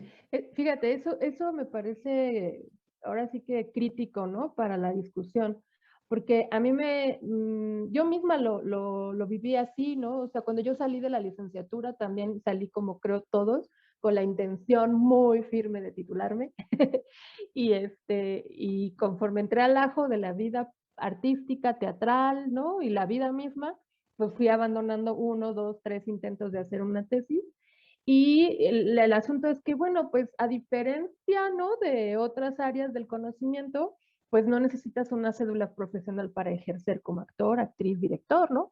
Y entonces uno se queda como con esa idea de que para mi trabajo artístico no es necesario que yo haga una titulación, una cosa así, para que me meto en esos rollos, ¿no? Pero de cara a lo complejo que se ha vuelto nuestra práctica teatral, es indispensable, ¿no? Las herramientas de investigación. O sea, yo digo, en este momento ya no es solamente como para como cumplir ese requisito institucional, administrativo, sino que la investigación es parte sustancial de nuestra práctica escénica. ¿Por qué? Pues porque cada vez es más complejo la manera en cómo se hace el teatro, cada vez necesitamos rebasar nuestras propias concepciones, prejuicios, ideas que tenemos sobre cómo hacemos el teatro, y eso solamente responde a la idea de investigar, porque investigar es, digamos, problematizar el conocimiento ya dado e intentar arribar a una nueva perspectiva, ¿no? Y que además esa nueva perspectiva no sea subjetiva, no sea yo así lo viví, ¿no? Sino sea transmitible, pues que lo pueda pensar otra persona de la misma manera si ensaya los mismos pasos que yo llevé a cabo en mi investigación, ¿no? Eso me parece como muy importante, la investigación, más allá de un asunto de acreditación profesional, ¿no? Ajá. Y que además tú, por ejemplo, generacionalmente, pienso que a nivel académico y en el contexto michoacano eres parteaguas, porque tú eres de las primeras generaciones de la licenciatura, ¿no? Y, La tercera de la tercera. Uh-huh. Y ya tienes el doctorado, ¿no? Tú ya eres doctora. Entonces, si tú te fijas arriba, lo digo como un ejercicio simplemente como en términos históricos, porque si te fijas, las generaciones de arriba son generaciones que son hacedores de teatro, pero justo no los hace menos, no estoy No, haciendo de no menos a va por nadie, ahí, ¿no? Ajá. pero su proceso justo es a través de lo empírico. Y entonces se tardan muchísimos años en poder entender ciertas cosas. Y entonces, conforme uno va creciendo, es a veces más complicado entender o sea, justo ese proceso de síntesis, ¿no? Y entonces, por ejemplo, contigo, ahorita que estabas mencionando, como que me di cuenta, ¿no? Dije, es que claro, o sea, generacionalmente los actores más grandes o los hacedores de teatro en Michoacán, que no había esta posibilidad académica, ni siquiera estaba contemplada, ¿no? Porque tú, como bien lo mencionas, es como lo importante, se decía, era solo el hacer y estar ahí, y qué importa si Y tienes las o no tablas, ¿no? licenciatura. Las tablas era lo que te daba un derecho de piso, ¿no? Y justo ese paradigma ya está cambiando muy cañón. Y entonces Sí, me eso es parece como... total. Sí, eso completamente. Lo notamos también que, digamos, la gran cantidad, el mayor número de personas activos en la escena estatal, por ejemplo, pues provienen de la licenciatura, ¿no? O sea, son estudiantes de bellas artes o egresados o maestros, etcétera, ¿no? Otra cosa que me comentabas antes de que abriéramos la cámara para esta charla y que me parece interesante retomarlo es un poco como tu experiencia en términos institucionales de titularte, o sea, las dificultades que enfrentaste y cómo se resolvieron al final. Y este contacto que tú tienes, por ejemplo, con la Universidad Veracruzana, que te permite un poco visualizar un panorama de cómo se hace el proceso de titulación en otras universidades, o por ejemplo la Facultad de Filosofía y Letras de la UNAM, o el CUT, no sé si tengas información, o en la ENAD, y en relación a la Universidad Michoacana. Eso creo que también es muy importante para hablar del contexto en el que están surgiendo estos trabajos, ¿no? No sé si nos quieras compartir algo respecto a eso. Sí, o sea, lo que te mencionaba era como que estabas en la licenciatura y no veías un fin práctico terminando la licenciatura. O sea, para qué está la urgencia de la licenciatura?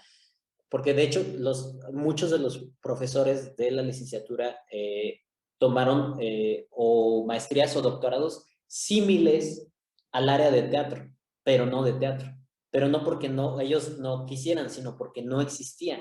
Entonces, en realidad lleva muy poco tiempo el asunto de los posgrados, específicamente hablando de teatro. O sea, justo en la Universidad Veracruzana está el posgrado de investigación teatral, que también es abierto, ¿no? Está la maestría en dirección de la ENAT, está el de pedagogía teatral en la ENAT, y acaban de abrir el IMBA, ahí en el Centro Nacional de las Artes, el doctorado, y en Tijuana acaban de abrir el de dramaturgia. Pero esto lleva, o sea, ¿qué te gusta? O sea, la de dirección, ¿qué llevarán? 4 generaciones por mucho. O sea, es súper joven. Entonces creo que, al menos para mí, que mencionaba justo que salí en el 2009, no había un sentido práctico a menos que quisieras ser maestro, ¿no? O vincularte hacia la academia, no había otro sentido, no había otro sentido. Esto no menosprecia el valor de la escuela o mucho menos, simplemente que, no sé, es como si estudiaras algo que tiene que ver con el mar y estás en Durango, ¿no? No hay mar, o sea, es como, ¿para qué? No tiene mucho sentido. Y ahorita lo que te mencionaba del ejemplo, en el caso específico que ahora he estado trabajando con muchas personas que son de la Veracruzana, es que hay 2 líneas muy claras para los egresados de teatro. Una tiene que ver con que hay un posgrado, el que acabo de mencionar, y creo que están en pláticas de hacer un doctorado de la Universidad de Veracruz, y que además tiene una beca con ACID, ¿no? Entonces, la posibilidad de seguir estudiando becado, ¿no? Y la otra es la ORTEU, que es la Organización Teatral de la Universidad Veracruzana, en la que contratan a los actores. Digo, por cuestiones burocráticas no es tan sencillo entrar, y ahorita con pandemia más, pero digamos que es la posibilidad laboral de tener una vida digna con un sueldo fijo de actor.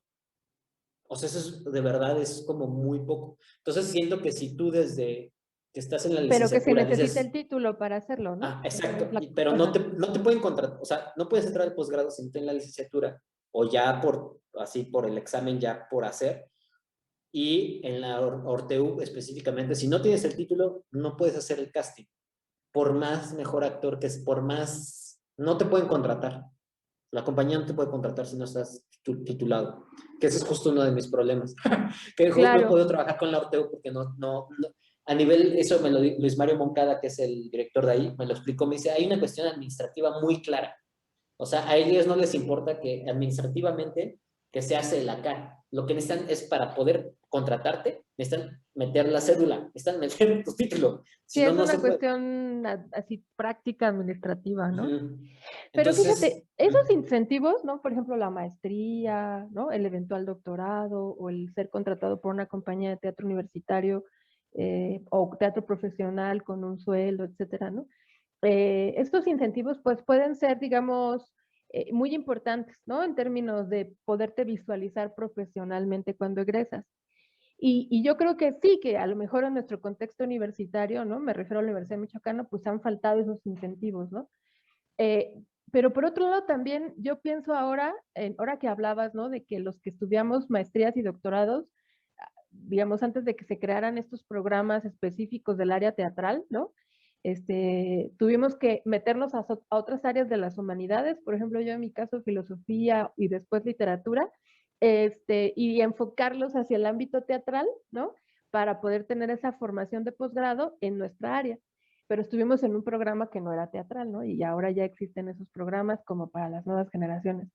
También yo pienso en algo que por lo menos para mí es mi caso y creo que en tu caso también es ante este trabajo que estás haciendo tan amplio y tan interesante, que es que cuando yo salí de la carrera tuve la sensación de que sabía muchas cosas, pero no sabía nada, ¿no? Es decir, que sí estudié historia del teatro y que llevé cursos de actuación y de teoría teatral y de cursos de voz y hice materias de montaje, pero que no sabía nada, o sea, que no sabía por dónde entrarle ya después de que egresé yo, ¿y ahora qué, no?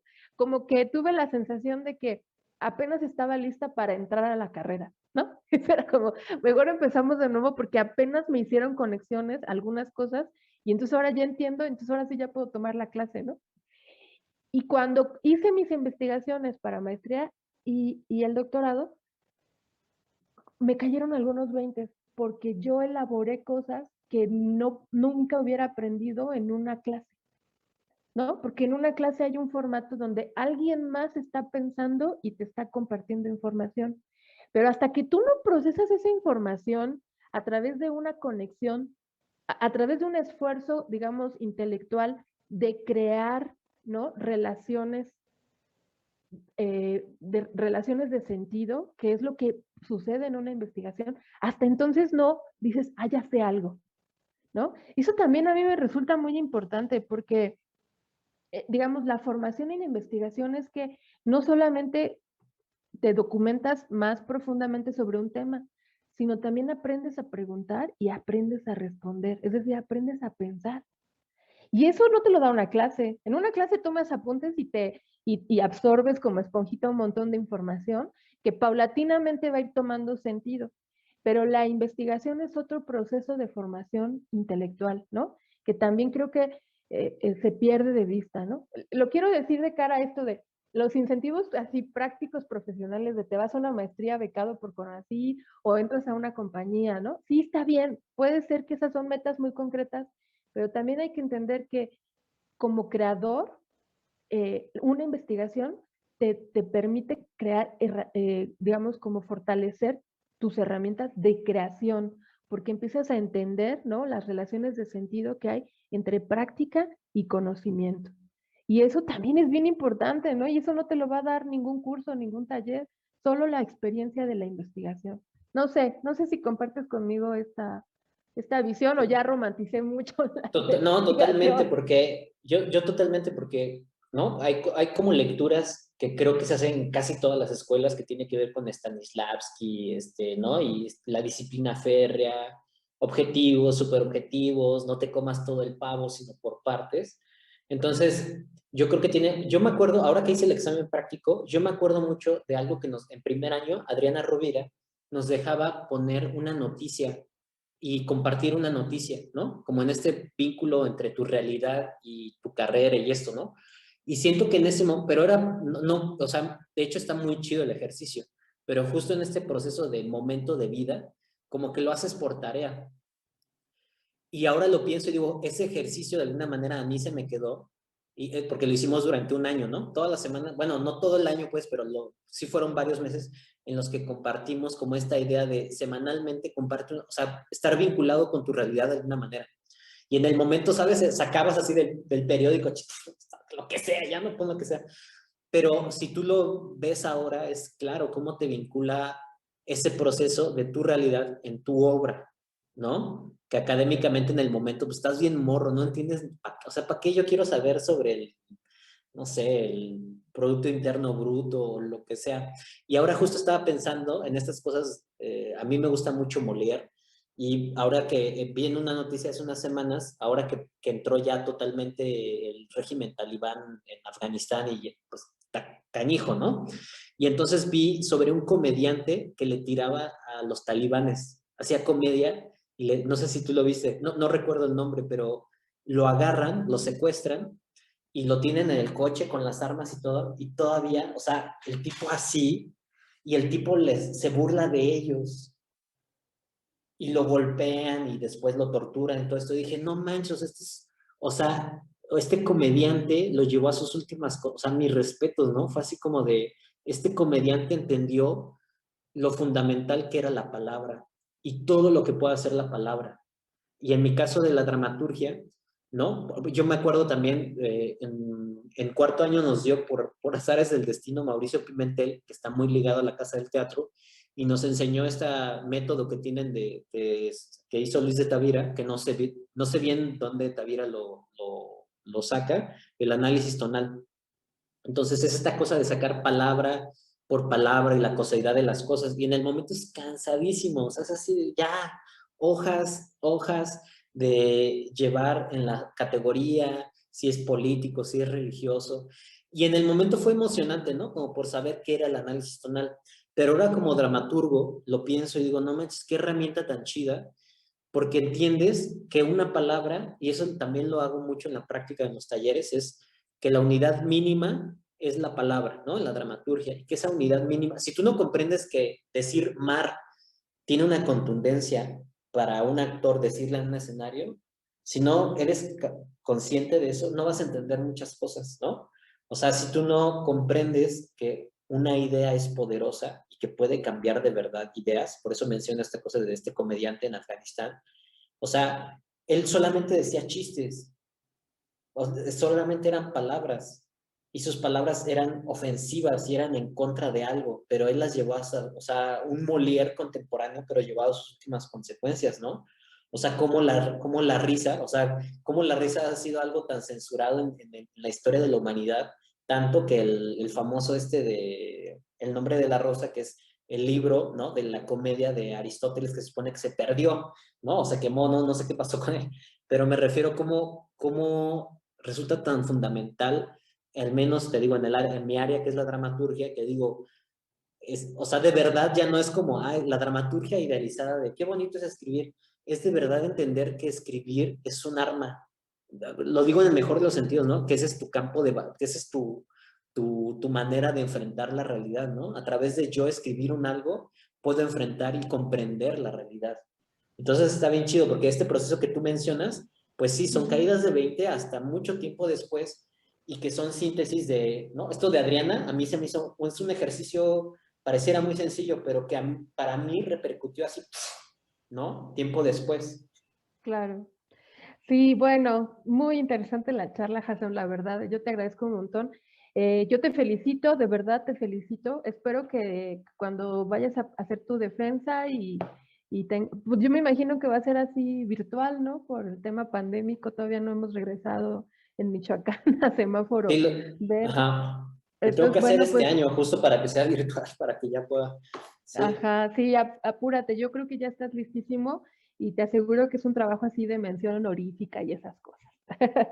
Yo te felicito de antemano, tocamos madera porque ya ves que cuando uno se alegra mucho por algo luego pasan cosas, así que mejor tranquilos, modestos, bajo perfil, pero yo creo que vas a terminar muy bien este proceso de titulación y de verdad gracias por haberlo compartido aquí en este espacio para los estudiantes que están ahora cursando la carrera, va a ser muy importante tu testimonio. Todavía hay pues muchas cosas que se quedan en el tintero, ¿no? De la discusión sobre sobre asuntos más bien de carácter metodológico, ¿no? De cómo tú fuiste arribando a la estructura de tu tesis, por ejemplo. Eso es algo muy complicado siempre para un tesista, ¿no? Cómo organizar ese índice de la tesis, ese cuerpo, cómo va a ser esa estructura final de mi tesis, ¿no? Ese momento es difícil siempre, en algún momento podríamos hablar sobre ello. Y bueno, pues nada, agradecerte, invitar a las personas que están siguiendo este ciclo de charlas a que nos acompañen. Vamos a seguir platicando con otros egresados que tienen otros tópicos, otros temas, que se enfrentaron de distintas y diversas maneras al reto de investigar y construir conocimiento en el arte teatral. Pues nada, gracias. No sé si quieras decir algo para despedirte, Hassan. No, pues que ojalá, como que ahora hasta se me cansó la voz de tanto hablar, pero que ojalá de verdad como que esto pueda funcionar, ¿no? A mí me hubiera gustado mucho como estudiante en aquellos 2000, principios de los 2000, justo escuchar la experiencia de egresados, pero ya justo como, ¿no?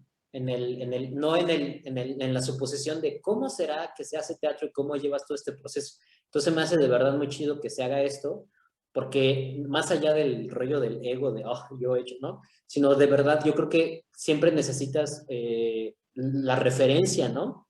O sea, ¿de dónde te guías? ¿Cómo es? ¿No? Entonces, yo espero que le sirva de algo o incluso de crítica para tirar, ¿no? Así como, está mal, está bien, pero que funcione, ¿no? Entonces, ojalá que sí.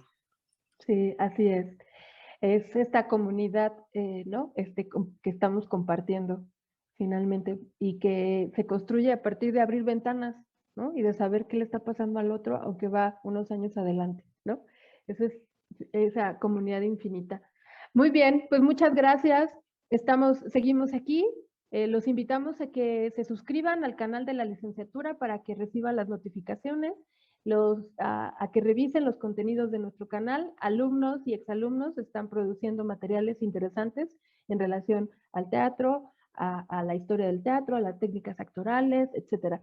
Así que dense una vuelta por este canal para que vean otros materiales. También hay ejercicios escénicos de procesos académicos, y bueno, distintas categorías de materiales producidos por nuestra comunidad universitaria.